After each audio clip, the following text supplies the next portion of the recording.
नमस्कार, मेरा नाम मुकेश है। आपका इस क्लास में स्वागत है। आज हमारी नंबर सिस्टम की क्लास रहेगी जिसमें मेन इम्पोर्टेंट क्वेश्चनों को सॉल्व करेंगे जो एमपी टेट, सी टेट और रीट के लिए बनाई है मैंने। मोस्ट इम्पोर्टेंट क्वेश्चन है।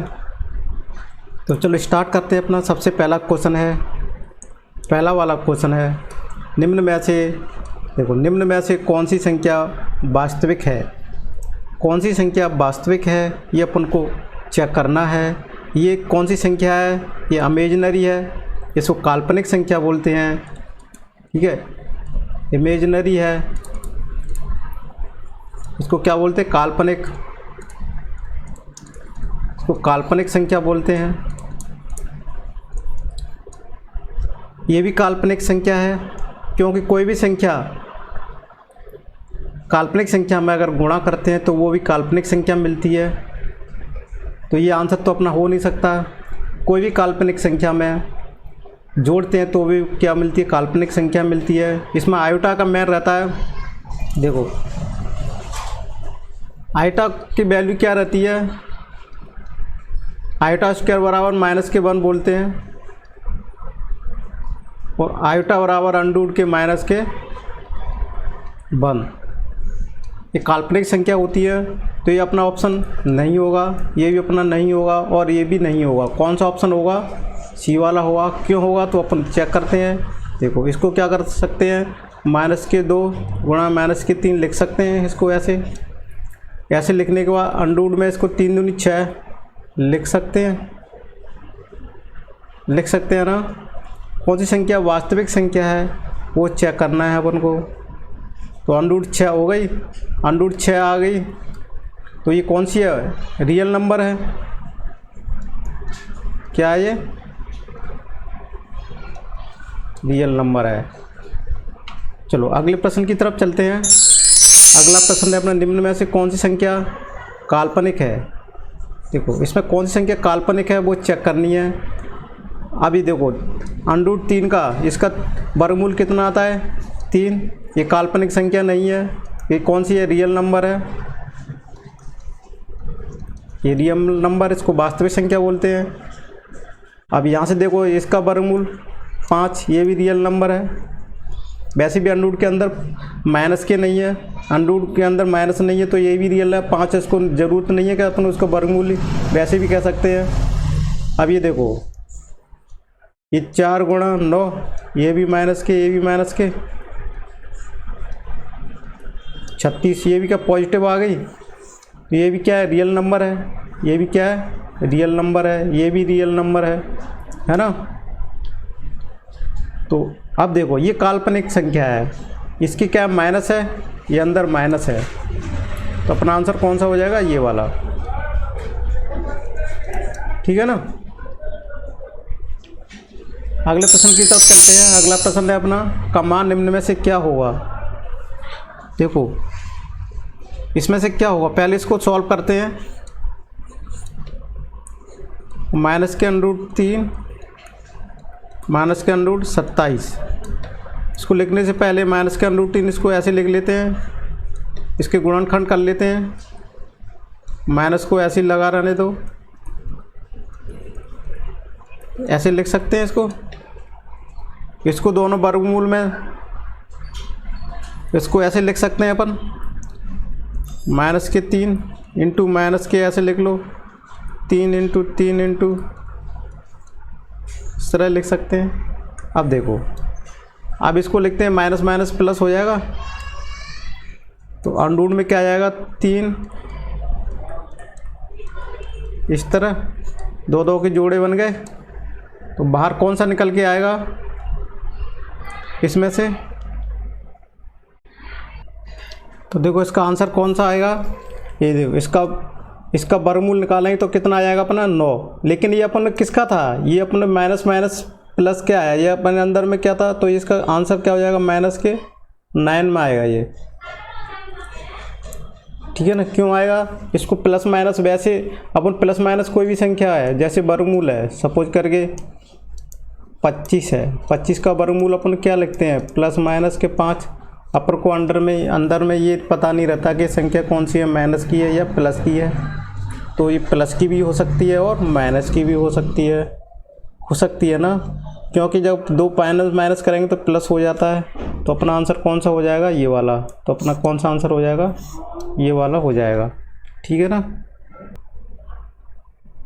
तो अगला प्रश्न है अपना, निम्न में से एक परमेय संख्या है। निम्न में से एक परमेय संख्या है, देखो निम्न में से एक परमेय संख्या है, कौन सी चेक करना है, परमेय संख्या कौन सी है। ठीक है, अब देखो निम्न में से एक परमेय संख्या है, किस तरह से अपन को ज्ञात कर सकते हैं इसको। तो देखो परमेय संख्या √2 कौन सी संख्या है, ये परमेय, ये कौन सी है, अपरमेय हो गई। कौन सी हो गई है, अपरमेय,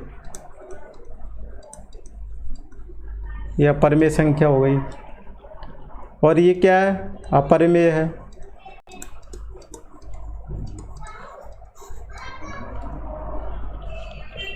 ठीक है ना। और ये परमेय में संख्या होती नहीं है। परमेय में क्या होता है, P/Q, या Q बराबर नहीं है 0 के, तो ये भी नहीं है। तो अपना आंसर कौन सा हो जाएगा, परमेय। इसको बटे के रूप में लिख सकते हैं, अपन लिख सकते हैं 48 × 10 ऐसे लिख सकते हैं इसको बटे के रूप में। तो अपना कौन सा आंसर हो जाएगा, ये हो जाएगा। इसको और कैंसिल करेंगे तो इसको कितना आ जाएगा, तो इसको अपन 14/5 यानी बटे के, यानी P/Q के फॉर्म में लिख सकते हैं, या Q बराबर नहीं है 0। ठीक है, तो ये आ जाएगा। यह परमेय संख्या है, क्यों है, ये नॉन रिपीटिंग, नॉन टर्मिनेटिंग और नॉन रिपीटिंग वाली संख्या है। डेसिमल नंबर में पाई भी क्या है, नॉन रिपीट, वो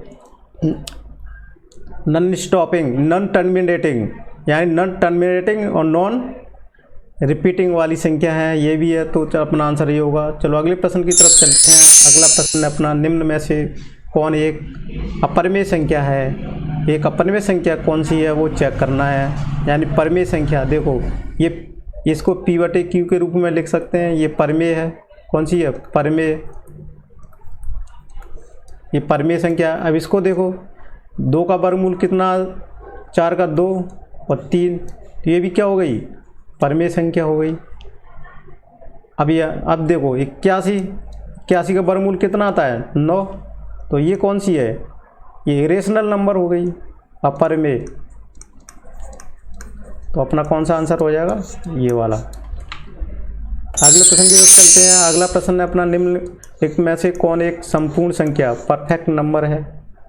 तो परफेक्ट नंबर कौन सी संख्या होती है, परफेक्ट नंबर वो संख्या होती है जो उसके गुणनखंडों का स्वयं की संख्या को छोड़ के उनके गुणनखंडों का योग करेंगे तो वही संख्या प्राप्त हो जाती है। तो उसे संपूर्ण संख्या परफेक्ट नंबर होती है। तो इसमें अपना परफेक्ट नंबर कौन सी है वो अपन को चेक करना। तो देखो इसके क्या करते हैं अपन, गुणनखंड फैक्टर करते हैं।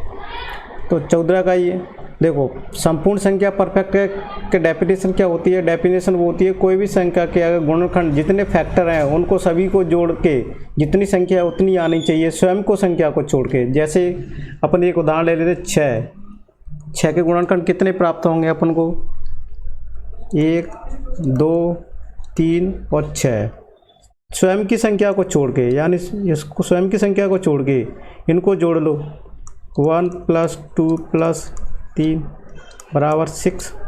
तो ये कौन सी होगी, परफेक्ट नंबर हो गई। कौन सी संख्या हो गई, ये परफेक्ट नंबर हो गई। इसी तरह 496 के अपन ने जब फैक्टर करेंगे तो देखो इतना आया, 1 2 4 8 16 31 62 124 तो 28। इस तरह से फैक्टर की इनको सबको ऐड करेंगे, जैसे 1 + 24 + 8 + 16 31 62 + 248, तो ये कितना आ जाएगा, 496 के आ जाएगा। ठीक है ना। तो अपना कौन सा आंसर होगा इसमें, ये वाला आंसर सही हो जाएगा। ठीक है, ये समझ में आया होगा। परफेक्ट नंबर कौन सी वैसी संख्या होती है, परफेक्ट नंबर अब संख्या देखो, एक 6 होती है, एक 28 होती है और एक 496 होती है। और भी होंगे। चलो अगले प्रश्न की तरफ चलते हैं। निम्न में से कौन एक रामानुजन संख्या है? एक अपन रामानुजन संख्या के बारे में देखते हैं अपन।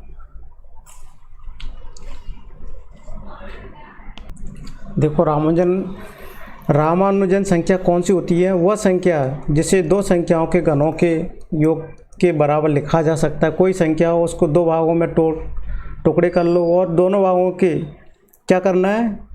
घन के करने हैं। दोनों के घन क्या हो? योग के बराबर के होनी चाहिए। जैसे इसमें संख्या में अपने 1729, वैसे इसका आंसर 1729 है। अब इसको देखो 1729 क्यों है? इसको ऐसे देखो 1729 है, इसको कैसे लिख सकते हैं? 1728 लिख सकते हैं, +1 लिख सकते हैं। अब देखो 1728 किसका क्यूब होता है? 12 का +1 का क्यूब। तो ये रामानुजन संख्या एक प्रूफ हो गई। देखो दूसरा और तरीका है इसका। सेकंड तरीके से कैसे लिख सकते हैं?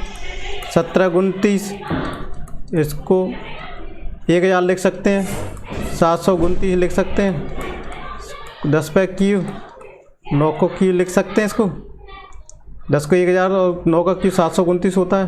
तो ये भी प्रूफ हो गई। इस तरह भी दो तरीके से इसको लिख सकते हैं, तो अपना आंसर ही हो जाएगा। ठीक है, अगला प्रश्न है अपना। देखो चक्री संख्या कौन सी होती है? कौन सी संख्या चक्री संख्या? चक्री संख्या की परिभाषा होती कोई भी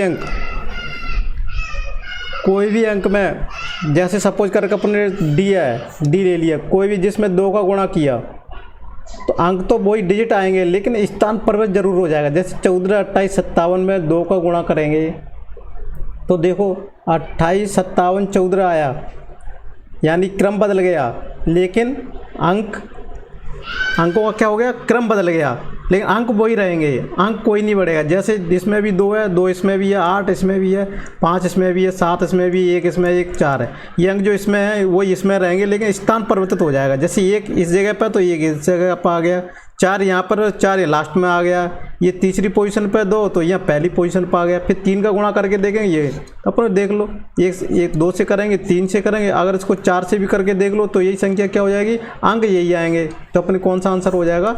ये परफेक्ट नंबर है। ठीक है ना, कौन सा आ जाएगा? ये परफेक्ट नंबर है। तो मैं आशा करता हूँ आपको ये क्वेश्चन समझ में आए होंगे। अगर इसके कोई डाउट हो तो मेरे टेलीग्राम चैनल पर कोई भी क्वेश्चन अगर समझ में नहीं आया तो आप मेरे को ये क्वेश्चन फ़ोटो खींच के डाल सकते हैं। मैं आपको सॉल्यूशन और अच्छी तरह समझा सकता हूँ मैं। Thank you for watching this video.